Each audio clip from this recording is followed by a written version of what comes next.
Hey everybody, I'm DJ RJ and I'm here today at the Music for Life studios in Austin with Don Raby, an amazing musician, an Austinite, and a pretty hardcore server geek. Could we say that? Yeah, I guess I'm a geek. He was showing me some pictures a minute ago of some crazy servers with amazing things on them. I can't quite understand what it's all about. Oh, yeah. It was, I'm into computers quite a bit. I worked at a bunch of different companies around Austin, Dell and IBM and whatnot. A lot of places, Motorola. So I want to talk to you about your music stuff today because you're a friend of Mo's and you helped us out with Mo's album. You played on a couple tracks. And every time you came over, it was just like really nice. We loved what you played. So I want to talk to you about some of your history and the things you've done musically and where you come from as far as your family. But, you know, the thing that really caught my ear was the 5-string fiddle. And tell me the history about that instrument as a 5-string versus a 4-string. And I always thought the fiddles had 5 strings because ever since I was born, we had 5-string fiddles around the house because my dad played the fiddle. And I come to realize that he invented the 5-string fiddle in 1937, I believe. Okay, wow. So first time I went to the music store, I went up and saw a fiddle hanging up and it had 4 strings, and I went, "What's wrong with that thing?" I said, "Where's the other string?" And the guy goes, "What other string?" I go, "No, it's supposed to have 5 strings." "No, it isn't. It's supposed to have 4. No. So that's how you came up then, Right. And when did you start playing? Let's see. I started playing back in '69. In school or? I was in high school. High school, okay. And I practiced too much, I guess. I'd come home at lunch and practice, and I'd come home after school and practice. My mom had to make me stop and eat, and then I'd practice some more, and then she'd have to make me go to bed. And were you playing country stuff or classical stuff or both? Or? Back then I was playing country. Okay. Playing country and just starting to learn what rock was. I wasn't sure. Now I know your family has a big history in Austin. Are you guys from here, from Austin? Oh, sure. I was born in Austin. In Austin, okay. My mom and dad are both from Texas. My mom was born in San Marcos, I believe, and my dad was born in,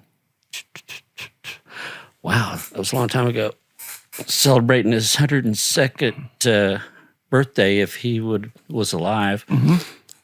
Let's see, he's from Orange, Texas. Okay. On the coast. Gotcha. And he, I don't know how he got the idea. I think he was playing twin fiddles with some other fiddle players at the time, and it's really hard to get up on top of them. So what he did was he put a low string on a fiddle, and he could go under them. I see. So he was playing second and third part harmony with them. So he added some extra range on the low end. Right. So it's like a fiddle and a viola cross. Ah. So you could play both parts with it. Very cool. So talk to me about your father. I seem to recall something about KTBC on your website. Oh, yeah. He he was the band leader of the Jolly Texans KTBC radio before they became a television station, Channel 7. And he had, that was before my time. I've got a picture at home with him. He had a banjo player. He had a piano player. He played the fiddle. He had an upright bass. It looked pretty neat. Do you have any recordings from those days of him playing? I do on reel-to-reel, and I need to get my reel-to-reel fixed. Anybody know where I can get a reel-to-reel fixed? I'm sure we can find somebody here in Austin. Somebody, yeah. So you played some really nice, kind of almost gypsy style fiddle on our stuff. And I was editing it last night, going through the solo that you played, and I found that almost all of it was just right where it needed to be. I found 2 or 3 notes that were maybe a quarter step, but I could have left them and been fine with it. Wow. So That's pretty good. I've never heard the music before. Yeah, so it really came out good. Now, another track that you played on for us, you played mandolin, right? The electric mandolin. That was actually my first instrument, was the mandolin. I learned that mandolin is great because it has frets, and it's the same thing as a fiddle. I mean, same tuning, same everything, but a fiddle don't have frets. So if you learn mandolin first, then I'm giving away my trade secrets here. Then it makes going to the fiddle a lot easier. Right. Well, I loved what you played when you pulled that thing out. It's like a little tiny guitar. It is. It's a solid body. Yeah. Electric. Yeah, and the sound of it is really nice. So I love what you put on our tracks, with both of those instruments. Talk to me about some of your musical history. So you started playing in high school. Yes, I got a rock band together and as a senior in high school, and we won the talent show 2 years in a row, which was real neat. And gee, none of those guys ended up going into music. I don't think I'm the only one that did. But, okay, but that's too bad. Let's see. From there, it was funny because the band director at high school, he was farming me out to other high schools, and he was actually getting me bass gigs on the side, which was really neat. So I started playing in the stage band, played baritone sax and guitar a couple of times, and then I switched over to electric bass, and I played electric bass in the stage band for a while. Wow. And I was living in Houston at the time. I lived in Houston for 3 years, and I got exposed to Cajun music and in that area, and learned a bunch of Cajun music. Played down pretty close to Louisiana quite a bit.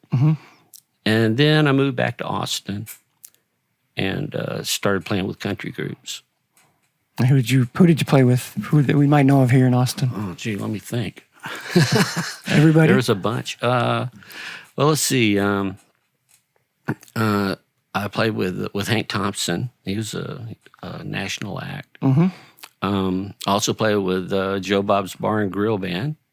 That was actually a really good band.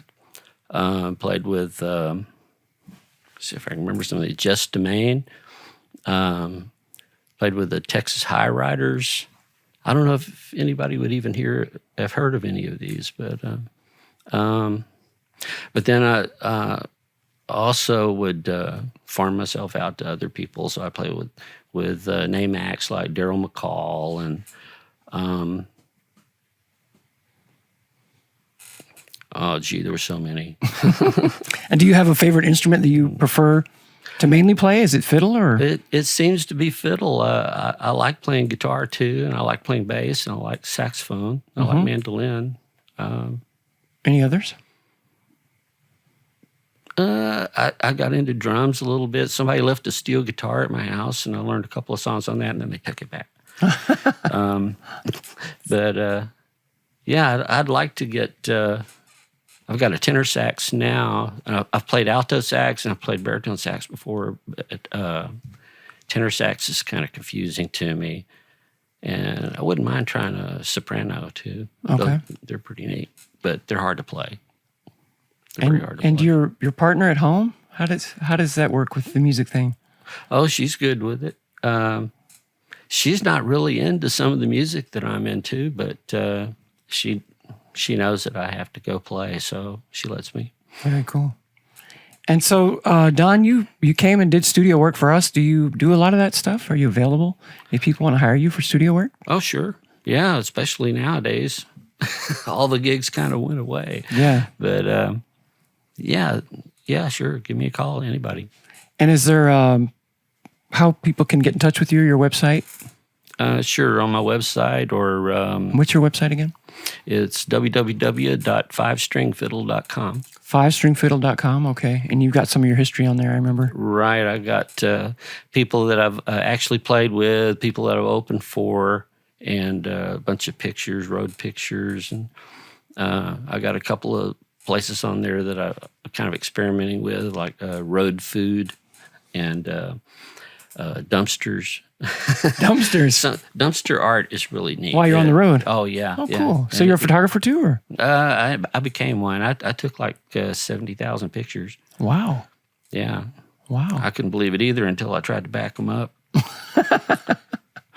But, oh, yeah, I went on the road quite a bit, about 8 or 10 years with Dale Watson. Mm-hmm. Wow. And it was kind of funny. It's like he comes up to me and he goes, "Hey, our road manager is he's getting married, so he's going to quit. We were thinking about just getting another piece instead of another road manager. Would you be interested in playing with us full time?" And I said, "Well, sure." And he goes, "You would?" I didn't understand what he meant. He had every night booked, every single night. Wow. I found out he was the hardest working musician out there, really, because he just he has to work all the time. Mm-hmm. It was amazing. The first gig was the unveiling of the Texas Quarter. The second gig was the Grand Ole Opry. Wow. In Nashville, and the third gig was in Europe. And I'm going, let me see that list. Going to be busy for a while, huh? Oh, pretty neat. Went to Australia. Did a cruise ship. Played Republican, not the Republican, the Democrat, like Obama's inauguration. Wow. And we did a bunch of other things like fundraisers, stuff for political stuff in Washington. Mm-hmm. And we were on satellite radio. That was pretty neat. Tom Jones came in and sat in with us. Wow. That was real neat. Very cool. Yeah, I've had a lot of fun. Very cool. And what's your favorite thing about playing music? I mean, obviously you've got a day job, so music is your evening after hours relaxing thing. Yeah, it exercises the other half of your brain. Mm-hmm. That's mainly what I use it for. Very cool. Well, tell me your website one more time. 5stringfiddle.com. www.5stringfiddle.com. And that's the best way for folks to get in touch with you if they want to connect. And yeah, I've got my also it's Don Raby at 5stringfiddle.com is the email address. Okay. Awesome. Well, Don, do we miss anything? Let's see. I don't think so. Nope. Awesome. Well, I want to thank you for your time and for coming by, and especially thank you for what you put on our tracks. Our album's coming out November 6th, and we're very excited. We're in the final stages right now, getting ready to put it on vinyl. Oh, so it's going to be here long after we're all not here anymore, So I can hardly wait to get a copy. Yeah. So thanks for your time today, and for what you brought to us musically. We appreciate it. Oh, you're welcome. Don Raby, and he's at 5stringfiddle.com. And thank you all for watching. And we'll have to look into getting this light fixed. Y'all be cool. Peace, y'all.